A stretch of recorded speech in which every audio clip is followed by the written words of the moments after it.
Morning, everyone, and welcome to my copywriter, Masha. How are you? I'm good. How are you, Nancy? I'm good. I'm glad we finally figured out how to write your name on the screen along with what you do, because, this system we're using here changes quite frequently, and I'm always like, wait, what? So, all right. So let's talk today about copywriting, the words we use in relation to our websites, and what is a CTA and how is it so important, and how do people do it right?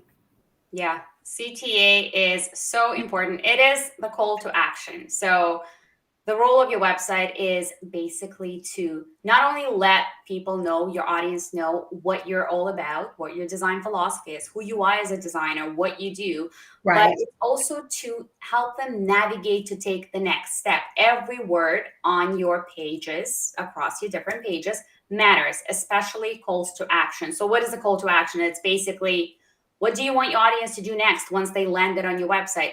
So a good analogy would be, think of a beautifully designed house where everything is designed to a T. Every room, every single, lighting, ambience, atmosphere, everything is perfect. And you're hosting a dinner. So you're inviting people over. They arrive, but there's no one there to kind of navigate them. They have no idea what to do.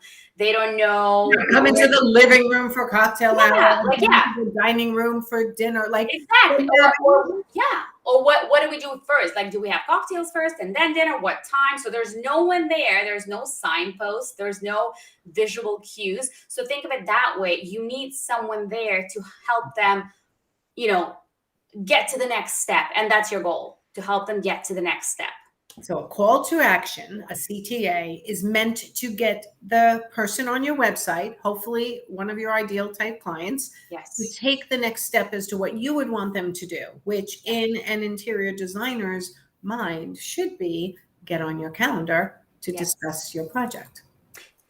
Yes and no, actually. So yes, the main call to action is to get them to schedule a call. So you could basically sell them face-to-face or on the call or on Zoom or, on site. But there's other calls to action across your website. So for example, if they are on your homepage, yes, your main call to action will be, get on my calendar, let's book a call, let's start your project. But there's also other calls to action right before you get to the footer of the page. Whereas, for example, there's a teaser about you, who you are as a designer. What you want them to do first is collect enough information about who you are as a designer in order to get on that call fully informed about who you are, so they feel like they know you. So that other call to action would be, find out more about me, go to my about page, or find out more about my services, go to my services page. These are kind of like secondary calls to action, but they're still very important, because when you're getting on the phone with that client or in the initial consultation, whether it's face-to-face, you want them to feel like they already know you, like, that comfort level. I think it matters their personality too. And I know you put this into your copywriting, right? We've talked about this before. What types of personalities exist in society, in this world, and then deciding whether there's something on that page that appeals to all these different personalities, right? Someone who's more visual, someone who's more that's right, methodical, who reads everything word for word. So when they get on the phone, they have to know how your process is from start to finish. Or those that just kind of resonate with, okay, there's an emotional connection, I'm sold. Right. So you kind of all have to think about that in conjunction. This is why copywriting is not just as easy as putting things into ChatGPT, which there's like psychology behind it. You have to account for that. Correct.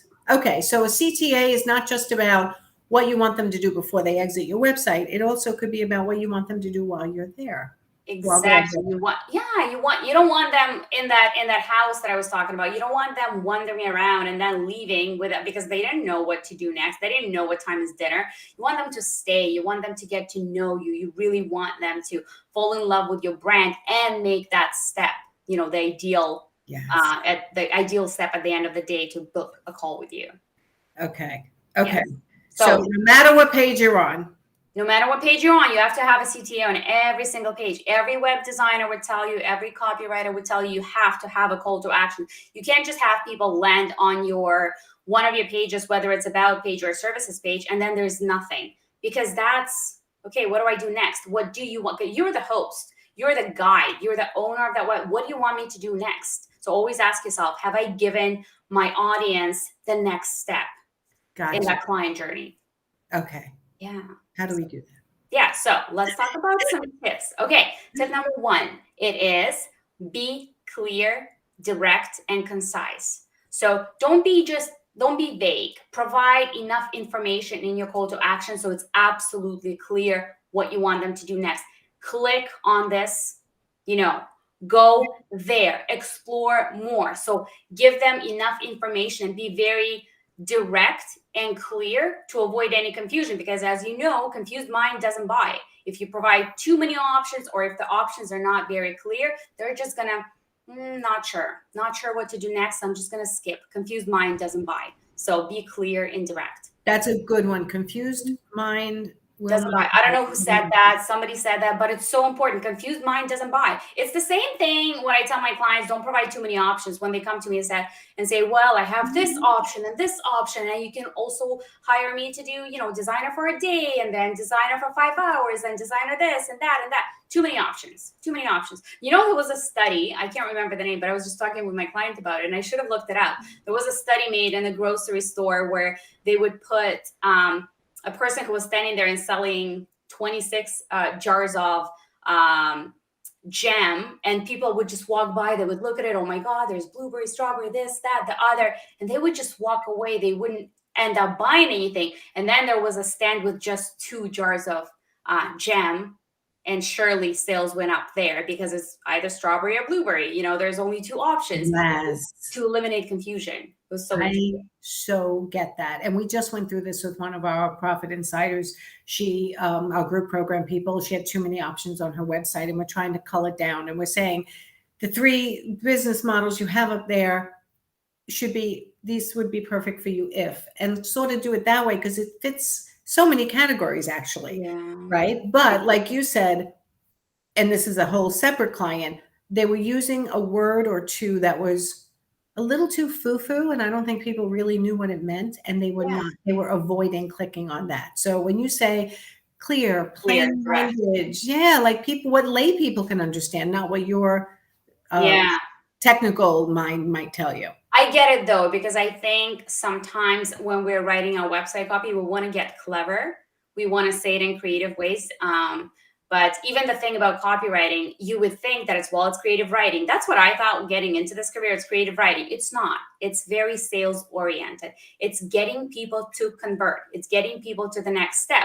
And to do that, it has to be clear. It's like navigation system. You have to know where you're going. But if you're even sometimes people have these interesting navigation buttons, and it's like, that sounds so interesting, but I have no idea what it is. So I'm just going to avoid clicking on it. Exactly. You know what I mean? Exactly. So, and I'll even go with the definitions, and I'll give you a simple one. Luxury. Mm-hmm. What does luxury mean to me versus what luxury means to you? Versus what luxury means to a 30-year-old, let's say, right? So I may not hire a designer who says luxury interior designer. If I don't know, am I considered luxury? Right. Am I not? That's a little intimidating for me, because I'm not luxury. I'm just an average schmo, right? But we make assumptions right away. Well, that's going to be expensive. That's not for me, unless you provide context, unless you truly define, hey, this is what I mean by luxury. Does that resonate with you? You provide context. You've explained what it is. If they read, because if they read, right, if they're a scanner, right? So I'm purposely pointing all these things out, because you already know this, but people who are watching may not understand that every word, like you say, every word counts. I want to show them how much every word counts. Exactly. Like a simple word like luxury, which every interior designer who eventually says, I don't know, I think I just want to go with luxury interior. Yeah. What does that mean to you versus what that means to another person? Now we've got vagueness. Mm-hmm. And then that sentence that you always say applies. Like, if people are confused, they're not going to buy. Confused mind doesn't buy. Yeah. Confused mind doesn't buy. So if that definition, they're not sure of it, bounce to someone who just lays out in plain words. Exactly. And plain words, like you just said, like straightforward, that works, because it eliminates any confusion on my part, and it eliminates thinking. We actually don't want our audience to think. We want them to get to our website and know exactly who you are, who you serve, what you How you serve do, them. and what do you want me to do next. It has to be immediately clear. Yes. So Yes. Okay. All right. Did we miss any points on the whole call to action? that was the first one. So that's be clear and direct. The next one is use actionable language. So we kind of already talked about it. So actionable verbs. What are we talking about? Explore, discover, start, begin. Very strong actionable words. So if you use them, it's going to be a lot more effective. So it's not only clear and distinct and intentional, but it's also actionable. It inspires an action. So click here to learn more about me or Nancy, right? Exactly. And you're actually covering one of my other another advice on that is don't just give them a vague kind of click here, but explain to them the benefit of clicking. What's going to happen when I click on this? So an example would be when a lot of designers have like a downloadable guide or some type of lead magnet. Don't just say download here or download it or download on its own. Explain the benefit. What am I going to get if I click on this? What's the value? What am I going to uncover there? So provide a little one-liner, do like a little tease, by providing a line, by saying, download this guide to find, I don't know, to uncover the secret of. Right. Click here to uncover the way to, create your budget for your upcoming. Yeah, or like a flow of your room, to create a perfect flow of your room, or uncover, I don't know, lighting secrets of how to maximize the space. So provide them with value. Don't just say download, provide a little one-liner. Because I think a lot of designers and actually service providers tend to think that call to action is just the text on the button. Yeah. It's not. It's the one line that goes, or one line, two lines, a little segment that goes right before the button, and that minimizes the risk, and that also provides enough information for people to make that decision. It's like, okay, I know what I'm going to do. Or another example would be when they have not a lead magnet, but like subscribe to my email list. I was just going to bring that up. Like newsletter. Click here, put in your email address to subscribe to my newsletter. I'm like, why do I want your newsletter? What are they going to say to me? It's going to be spam. No, but I want to subscribe to my newsletter by clicking below in order to get my monthly tips on something. Yes. And you're helping them make that decision by not only helping them make that decision, but also explaining to them, what am I going to send you? What should I expect in this client journey? Yes. Why is it valuable for me to do this? Yes. And the last thing that I will say is be personal. And that's just you. That's as simple as using your and you in those in the call to action words. It's something as simple as start your journey, begin your project, goes a long way, because it immediately resonates with the person on the other end, because it's like, okay, it's like you're addressing me. It's like you're calling out the audience, calling out your dream clients. So honestly, it's as simple as you and your. And actually, it's a whole other topic, but replace all of your we and I and our with you and your. Rephrase it. Yes. You're addressing your audience, because your website is, I think we talked about it like in one of our first slides, where yes, your website is about you, but there's a way to make it about your audience. There's a way to still talk about your services in the context of what your audience cares about. Yes. Simple rephrases. And it's making my mind go to also whether we use us or me, depending on the design firm, right? If they want to come across as being a very personal, high touch, one woman or one man show, they can also say, find out more about me, click here to go to their about page, or it could be learn more about our firm or my firm. Like, it depends on how you want to present yourself. It does. It's so funny you mentioned that, because that's one of the most common questions that I get when we're getting to the writing stage, like after the research, like, okay, well, how do we want to position you? I know you're a solopreneur, but you've got some subcontractors, you've got a VA, you've got people who hire to do your renderings, or some other for procurement maybe. How do we want to position you? How do you want to come across to your audience? Because sometimes it could be to a specific audience intimidating if you come across as this big firm, and other times you do want to come across as a firm who's got, multiple talent in the office and people managing the project. So it depends what your audience wants and how you want to show up in front of your audience. Yes, and where you think you're headed in life also. Exactly. What is your goal? Yeah. Right. Start presenting as if you'd like that. Plus, every designer has a team, whether they want to call it a team or not. Like you said, all your subcontractors are your team. Yeah, absolutely. So true. Yes, yes. You've got Painters, lawyers. Yeah. yeah, it's literally their connections that is part of what they get paid for, is their connections. Yeah, I was just talking to my client about this last week, and it's like, well, you outsource marketing. That is part of your team because marketing is like a function of your business. You Exactly. outsource this, you outsource that. Yes, it's not, but she's like, but it's not designer, like it's not design related. Of course it is. It's your business. Exactly. Everything is. Everything is right. Anything Yeah. you use to run your business could be called your team of experts, right? It doesn't have to directly touch the client all the time. It's what helps you run your business. Yes. So, Oh, beautifully said. Yes. yeah, Yes. it's so many nuances, but I think you said it best. It depends on how they want to position themselves. And I get that question a lot too. On my website, should I be a we or an I? I'm Yeah. like, well, how do you want to present? What rolls off your tongue easier also? Yes. Right? Until you're training yourself to say me and my team, or my team and I, Yeah. and you're still saying I, there's going to be a very big disconnect when you meet them in person. If your website is all we, and there you are, I'm a one-woman show. That's right. That's right. Yeah. Right. So there's And it changes too, right? It evolves, and it's okay that it evolves. It's okay. Like we all start with, I don't know, 4.5 years ago when I started Content Vertical, I was like, okay, it's going to be we. It's an agency. Yes, it's a micro agency that I run. So nothing goes live without me touching it, without me looking at it. And that's how I position it now. I'm a lot more intentional and purposeful with my words. But whereas before it's like, well, I'm an agency. Well, yeah, it sounds great. But so I think a critical thing there is you have to be also comfortable with how you position yourself because you're living it. You're going to be in this, long relationship with your clients, and you have to be comfortable in terms of how you position yourself.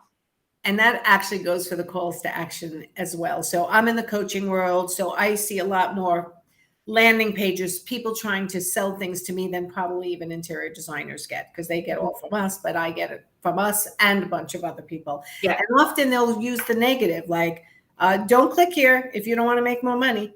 Like, right. And I'm like, wait, what? Don't click here if I want, like, again, getting fancy rather than, I guess you're not interested, move on down the page. Yeah. Like, that negative approach, I just don't feel like I ever want any of my interior design. Like, I don't want to 10x my income. Like, right. Like it's gimmicky. I think it's clever for some people. It's clever. They're trying to come across as being clever and witty. Yes. Sometimes it just backfires because it looks, I don't know, sometimes it comes across arrogant. I think so too. Like, skip this button if you don't want to have a beautiful room. Right. But if you want a beautiful room, click the button and get on my calendar. Like, it's just this playing with psychology that I just don't think it works in the coaching world pretty well for coaches selling to other coaches, let's say, or service providers, but it doesn't tend to work as well for interior designers with their clientele. And I even see some coaches who are selling that quick fix, fill your calendar. And I think when it comes to designers focusing on their website, authentically, making it authentically theirs, having their calls to action really makes sense for their client is so much more basic and non-manipulative. Yes. And I think you'll get a better client. Very genuine. Plus, like, why use a negative way to say it? There's so many other positive ways you can say it. Right. And it goes back to, how do you want to present yourself? Yeah. How do you want to present? How do you want to come across? How do you want to be seen and heard by your ideal clients? What do you want them to walk away with? Right. And if you want them to click somewhere, use the words to guide them. Yes. Yes. Use words intentionally. Use strong verbs, clarity, clear over clever always. Don't try to get creative and witty because it can backfire. Clarity over everything. Yeah, use actionable. You be direct, be intentional.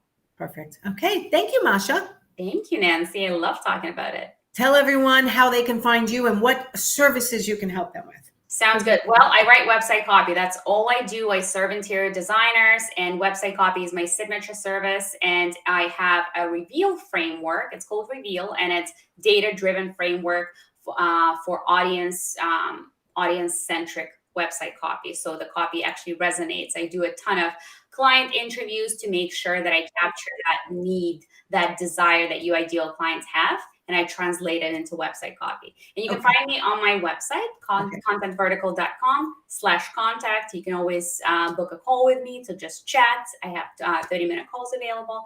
Yeah, and I would love to speak with you. Nice. All right. Anyone who's worried about, wait, she's going to call my clients and ask them questions. What if they don't want that? Oh my God, it's a chat. I always present it. I position it as client interviews, but they're very conversational chats. This is probably one of the most interesting parts of that whole process, because I find out some golden nuggets. Like, you actually get to know, oh, I thought my clients like working with me because of my process, but sometimes it's like the simplest thing. Well, she makes it fun. And I find out those things, like, oh, that's what they loved. That's what they enjoyed the most. And you can only find that out through this, I do have a lot of questions for them, but it's very conversational. It's very chatty. And I get customer testimonials, and I also get these incredible anecdotes and stories from them. I think it's an amazing business model. I knew somebody else who did that, where they interviewed your clients. And it's so revealing in a positive way more than we ever give ourselves credit for. And that's why having someone like you come in behind the scenes and do an interview with their clients to get the real words of what people think of them. Real words. Yes, you said it. It's real, honest feedback, real words, but it's also emotional words. You know how sometimes you get crappy testimonials? She had an amazing process from start to finish. She made it easy. Whereas the testimonials that I get, oh my God, we went tile shopping and she made it look like I went wedding dress shopping. It was so much, like, how much more emotional and evocative is that, rather than streamlined process?